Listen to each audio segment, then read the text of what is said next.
տարածված սխալներից մեկը դա կալորիաների բավականին շատ քանակությամբ կրճատելն է, այդ ժամանակ օրգանիզմը մտնում է ստրեսի մեջ ու փորձում է կրճատել իր օրվա ընթացքում ծախսվող էներգիան, նույն օրինակը կարող ենք բերել մեր առօրյա կյանքից, եթե ինչ-որ X գումար ենք աշխատավարձ ստանում ու մի օր այդ գումարի չափը միանգամից փոխվում է, մենք մեր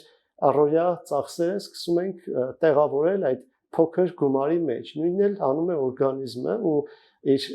ծախսը բնականաբար իջեցնելու է, մենք նույնիսկ չենք հասկանա, թե ինչպես սկսեցինք ոտքով աստիճաններ բարձրանալու փոխարեն օգտվել վերելակից կամ խանութ գնալու փոխարեն ոտքով սկսեցինք մեքենայով գնալ ու դա անկախ մեզնից մեր օրգանիզմը